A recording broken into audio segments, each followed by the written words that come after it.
السلام علیکم، ستړي مشي، وخت مو په خیر. تاسو ته له زیر نیوز څلېرویشت څخه د نن ورځې د مهمو خبرونو ټولګې ته ښه راغلاست وایو. نن شنبه د 1404 هجري لمریز کال د لړم 18مه چې د 2025 زیږدیز کال د نومبر له 8 سره برابره ده. نو زه رسافه یم او تاسو ته له زیر نیوز څلېرویشت څخه د نړۍ مهم خبرونه وړاندې کوم، خو په سر کې د مهمو خبرونو سرټکي. پر غزې او لبنان د اسرایلي بریدونو دوام او ترکیه د اسرایل پر لوړپوړو چارواکو د نسل وژنې قضیه پیلوي. اوس هم پام وکړئ پوره خبرونو ته. اسرایلي پوځ له حماس سره د اوربند اعلان سربیره د غزې پر تړانګه هوایي بریدونه کړي دي. د فلسطیني سرچینو په وینا د جمعې په ورځ اسرایلي الوتکو په بېلابېلو سیمو کې بریدونه کړي چې پکې ګڼې ودانۍ ویجاړې شوي دي. دا بریدونه وروسته له هغې شوي چې د اسلامي جهاد ډلې د اوربند یوې برخې په توګه د یو وژل شوي اسرایلي بندي مړه اسرایل ته وسپاره. د فلسطین د بشري حقونو بنسټونو راپور ورکړی چې د اکتوبر په میاشت کې د لویدیځې غاړې په نیول شوي سیمو کې اسرایلي میشت ځایوالو لږ تر لږه 240 بریدونه کړي چې دا د 2006 کال راهیسې تر ټولو لوړه شمیره ده.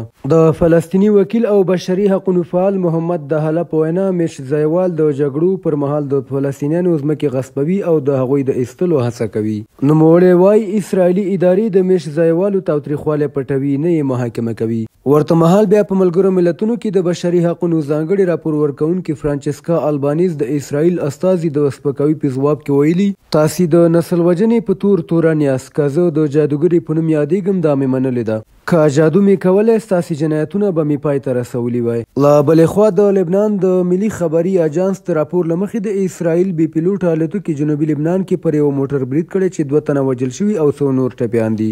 ترکیې د اسرایل پر لوړپوړو چارواکو د نسل وژنې قضیه پیلوي. د ترکیې قضایي چارواکو د اسرایل د لومړي وزیر بنیامین نتنیاهو او یو شمېر نورو لوړپوړو اسرایلي چارواکو د نیولو حکم صادر کړی دی. د استانبول د څارنوالۍ دفتر د جمعې په ورځ په خپاره کړي بیان کې ویلي، دا پریکړه د هغو سیستماتیکو جنایتونو په تړاو شوې چې د اسرایل پوځ د غزې د ولس پر وړاندې ترسره کړي دي.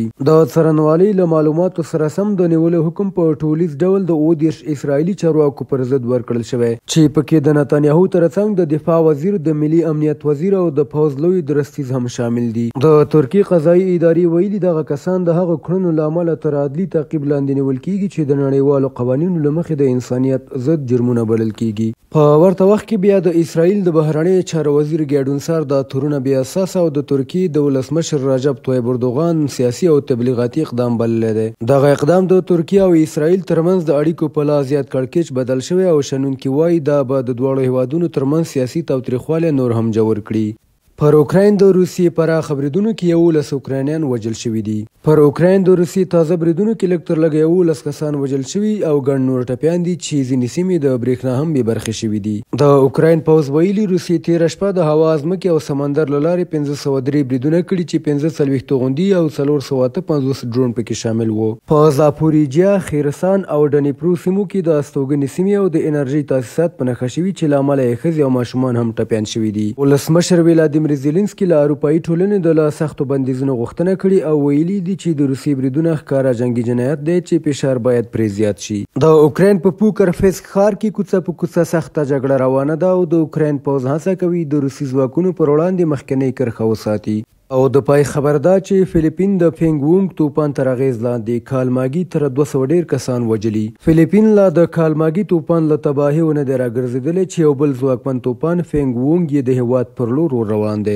د کالماګي له امله په فلیپین کې لږ تر لږه 204 کسان وژل شوي او په ویتنام کې هم 15 تنو ژوند له لاسه ورکړی و چې زرګونه کورونه نړېدلي او میلیونونه خلک له برېښنا بې برخې شوي وو. چارواکي وایي اټکل کېږي چې فینګ وونګ به د راتلونکې اونۍ په پیل کې د سوپر طوفان په بڼه پر فلیپین راوورېږي او ښایي نږدې ټول هېواد به تر اغېز لاندې راولي. ولسمشر فردیناند مارکوس جونیئر په هېواد کې بیړنی حالت اعلان کړی او ویلي دي سختو بارانونو د سیلابونو د دفاعي سیستمونو وړتیا له منځه وړې او ګڼ خلک یې بې کوره کړي دي. په ویتنام کې هم طوفان پراخ زیانونه اړولي، زرګونه کورونه یې نړولي او د شاوخوا 1.6 میلیونه کورنیو برېښنا یې پرې کړې ده. د هوا پیژندنې کارپوهان خبرداری ورکوي چې د اقلیم بدلون د سیمې طوفانونه لا پیاوړي او ډېر کړي دي.